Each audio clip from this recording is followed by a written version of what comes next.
Nos últimos anos, o Brasil tem enfrentado um crescimento expressivo dos desafios relacionados à saúde mental de crianças e adolescentes. O que antes parecia restrito ao campo da saúde, hoje se mostra como uma questão muito maior. Os sinais de sofrimento, como desmotivação, isolamento, agressividade e ansiedade, têm atravessado os portões das escolas, revelando que o cuidado integral dos estudantes não pode ser tarefa de um único setor. É nesse contexto que o LABS tem se dedicado a investigar o papel da educação diante desses desafios, buscando compreender como escolas, redes de ensino, saúde e assistência social podem atuar juntas, de forma intersetorial, para garantir o desenvolvimento pleno dos estudantes brasileiros. As evidências mostram que a escola é um espaço privilegiado de convivência e de formação, capaz de promover o desenvolvimento positivo, fortalecer vínculos e prevenir situações de risco.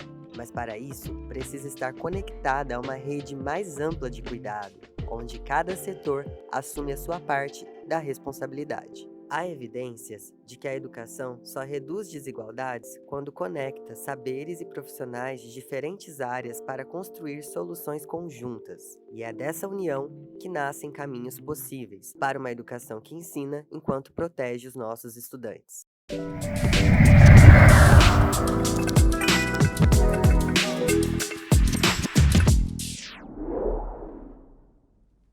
Os problemas de saúde mental, eles estão entre as principais causas de sofrimento e prejuízo entre os adolescentes no Brasil hoje.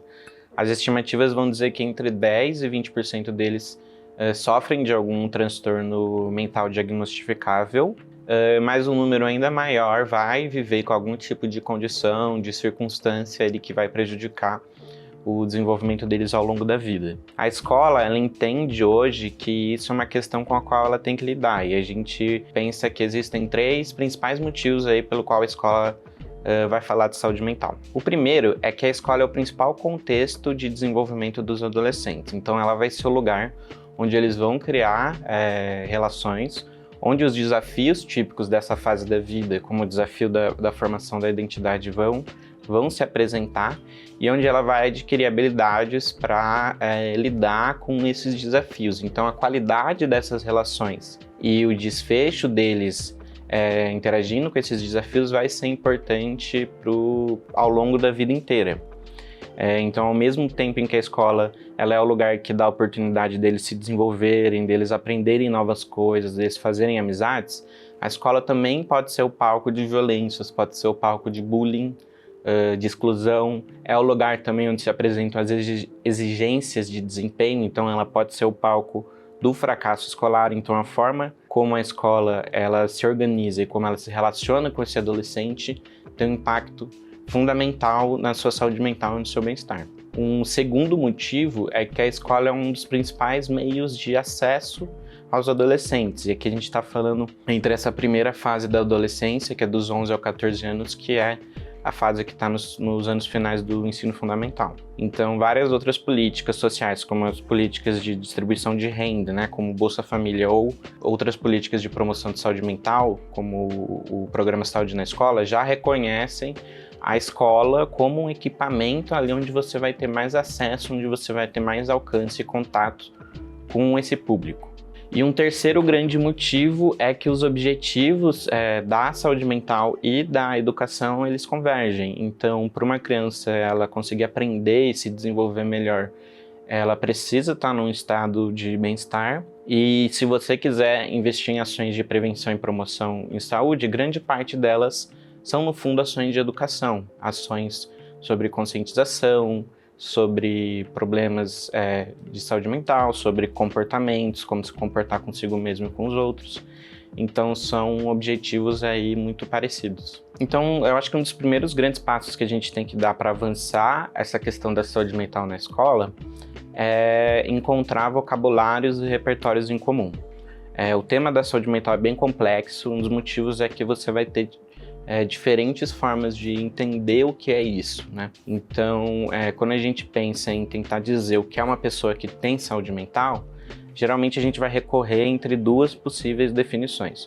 Uma delas é dizer que alguém com saúde mental é alguém que não está vivenciando algum problema, algum tipo de transtorno algum tipo de prejuízo. Isso a gente pode chamar de definição negativa, porque ela é marcada pela ausência. Por outro lado, a gente pode querer dizer que não é só isso. Para alguém ter saúde mental, ela precisa estar num estado positivo, ela precisa ter um bem-estar, ela precisa ter apoio social, ela precisa ter recursos individuais para lidar com as questões do dia a dia do contexto onde ela está. E isso a gente vai chamar de definição positiva, que é aquela marcada pela presença de algo. Essas duas definições ajudam a gente a pensar em duas abordagens que a escola pode ter.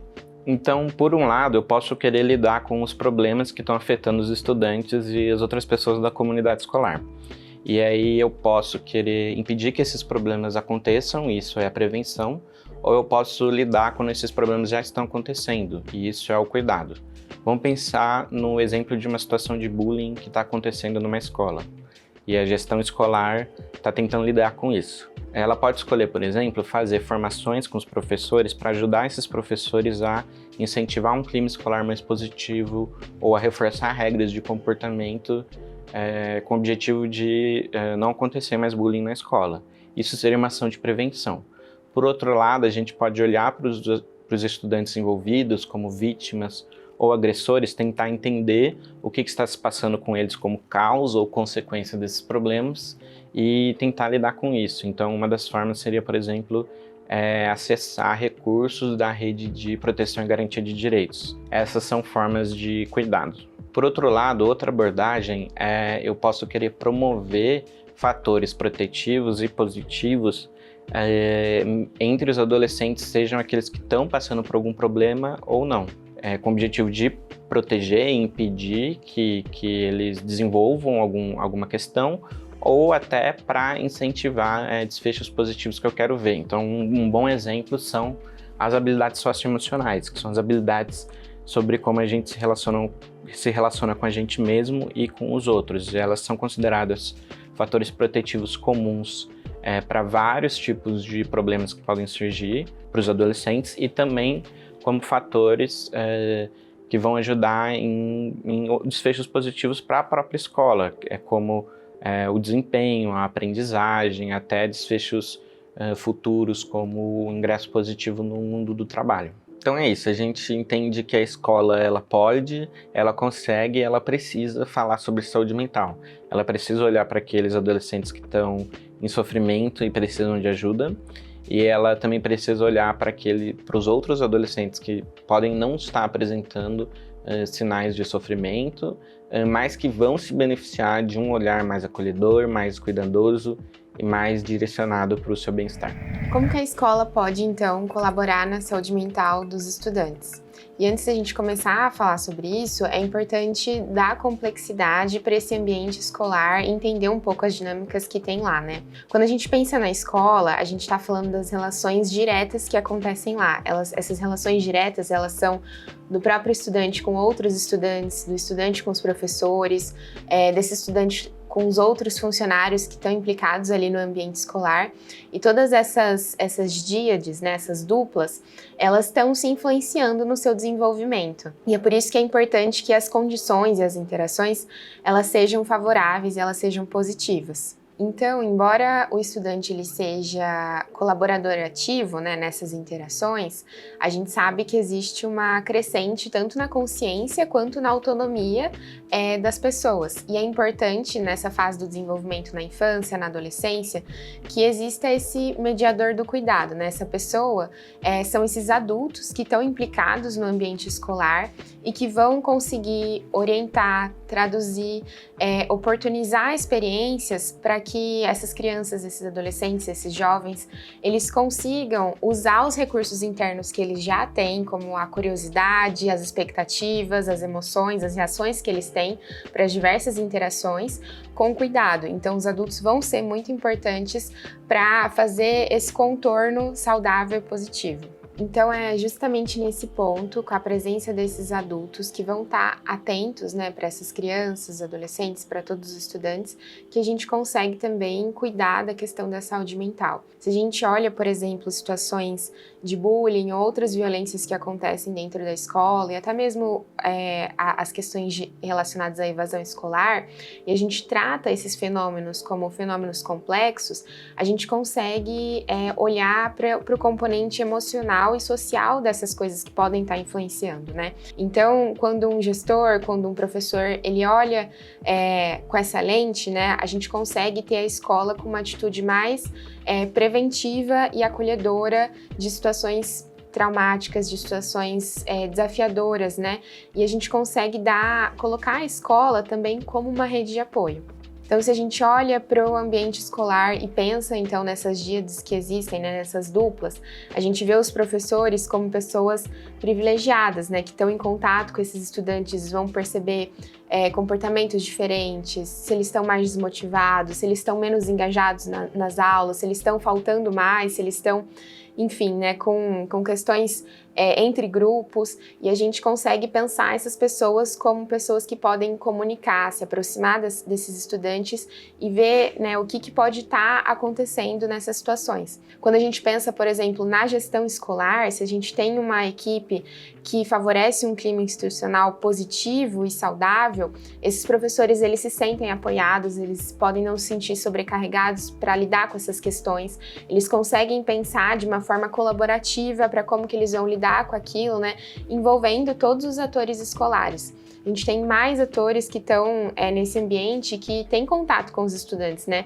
Os inspetores, desde a pessoa que abre os portões da escola, né, que já recebe esse estudante, vai ter o primeiro contato, o primeiro bom dia, a bibliotecária que consegue perceber quem são as pessoas que circulam mais ali, né? Que são pessoas muito privilegiadas para dizer, né, como que como que esses estudantes estão, o que eles estão fazendo, e que também conseguem notar possíveis sinais de sofrimento, de adoecimento. Toda essa discussão pode dar a impressão de que a escola vai ter que arcar, vai ter que se responsabilizar com coisas que estão fora do alcance dela, fora do escopo de responsabilidade dela. Mas a ideia não é sobrecarregar a escola, é constituir esse pensamento, né?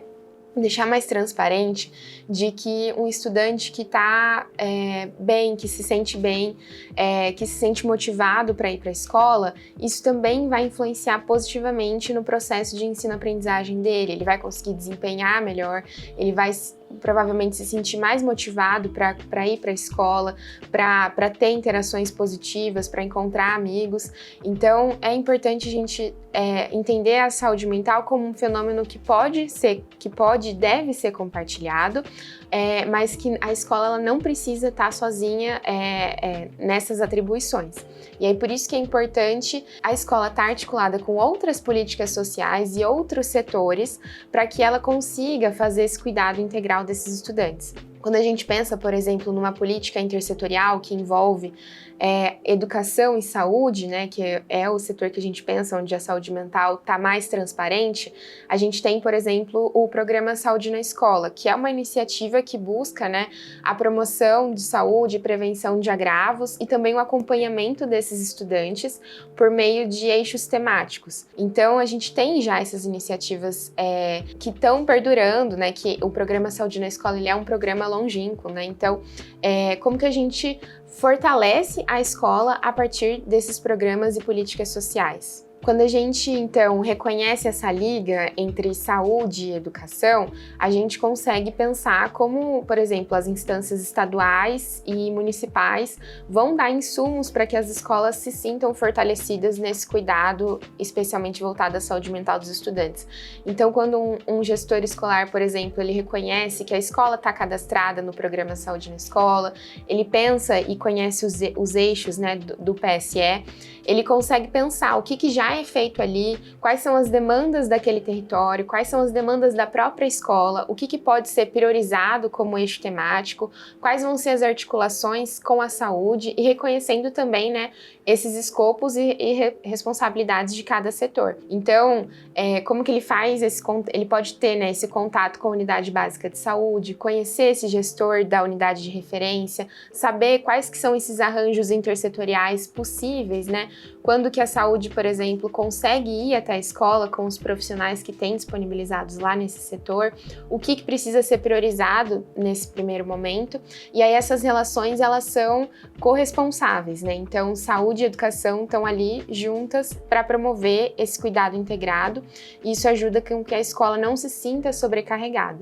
Mas para isso ela precisa de informação, ela precisa se ver parte dessa rede colaborativa.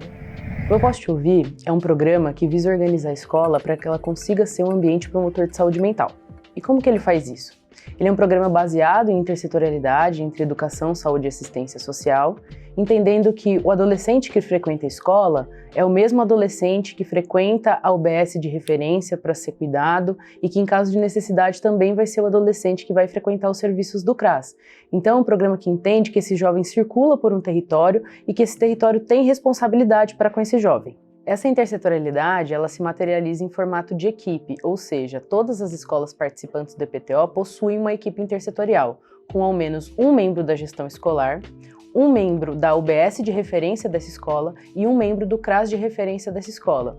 Formar uma equipe intersetorial é uma forma de corresponsabilizar as políticas de educação, da saúde e da assistência social por um trabalho coerente e integrado para com esse jovem, não só as políticas como os profissionais que dela fazem parte. E quando o programa opta por utilizar desses profissionais na sua implementação, isso significa que ele está se valendo das políticas públicas já existentes e dos profissionais já atuantes na rede, o que permite uma adaptação a depender da capacidade técnica desse município. Por vezes, municípios bem pequenos têm um CRAS para atender todas as escolas, ou uma UBS é referência para mais de uma escola, o que não é um problema para a implementação, porque é possível que haja adaptação das responsabilidades dos membros dessa equipe intersetorial para que ainda assim o programa consiga ser implementado. Com a equipe intersetorial formada, essa equipe é qualificada em escutativa e matriciamento e, paralelamente, os professores da escola são qualificados para o desenvolvimento de competências socioemocionais. E por que essas são as ferramentas do programa, né? Porque a escutativa é capaz de promover um ambiente acolhedor na escola, permitindo que esse jovem se sinta compreendido e respeitado. Matriciamento, porque é uma ferramenta de produção de saúde que torna capaz a discussão de casos mais complexos para endereçar intervenções específicas para aquele jovem. E desenvolvimento de competências socioemocionais, porque as competências socioemocionais são entendidas como fatores protetivos de saúde mental. Para vocês entenderem como tudo isso acontece no ambiente escolar, eu vou contar um pouquinho para vocês sobre o fluxo de funcionamento do programa dentro da escola, né? Então, primeiramente, a partir de escutativa, principalmente dos membros da equipe intersetorial que atuam no ambiente escolar, né? Então, a equipe escolar presente na equipe intersetorial, há mapeamento das demandas dos estudantes. Esse mapeamento pode ser via escutativa, mas não é a única ferramenta, né? Esse gestor ou qualquer outro membro da escola também está caminhando pelo pátio, também está presente nos momentos da sala de referência, então ele pode tanto ter sido procurado por um estudante, esse estudante relatar que vem sofrendo episódios de bullying, ou ele pode presenciar episódios de bullying no momento do intervalo, e sempre que alguma demanda é mapeada, essa demanda passa por uma pergunta. E essa pergunta é: está oferecendo risco para esse estudante? Se a resposta é não, não oferece um risco imediato, essa demanda ela é transformada em propostas de atividade coletiva. Então essa equipe se reúne, discute o que tem acontecido na escola e pensa em atividades para serem implementadas na escola com o grupo da escola, né, com a comunidade escolar. Quando essa resposta é sim, está oferecendo risco, esse caso necessariamente precisa ir para matriciamento, porque possivelmente é um caso mais complexo, que a equipe precisa discutir conjuntamente e pensar em intervenções específicas para aquele jovem. Mas mesmo um caso em que a resposta é sim, está correndo risco, ele não precisa se desdobrar unicamente em um caso matriciado com intervenções específicas. Ele pode também se desdobrar em atividades coletivas, porque outros estudantes podem estar passando por coisas parecidas, mas que não chegaram ainda ao conhecimento da equipe intersetorial ou qualquer membro da comunidade escolar. E esse fluxo do EPTO é contínuo. O bullying, por exemplo, não vai ser finalizado, findado em uma escola com uma atividade em um ponto no tempo, ainda mais se essa atividade for uma palestra. Então é importante que as ações que estejam acontecendo na escola sejam contínuas para que haja uma mudança sistêmica no ambiente escolar. E para isso acontecer, é importante que saúde mental se torne uma pauta prioritária, que saúde mental seja uma pauta da educação, para que ações desse tipo sejam viabilizadas, sejam incluídas nos planos de trabalho, sejam incluídas nas matrizes de responsabilidades. E, por fim, para que isso de fato na ponta aconteça, é necessário que recursos humanos, financeiros e materiais sejam disponibilizados para esse fim.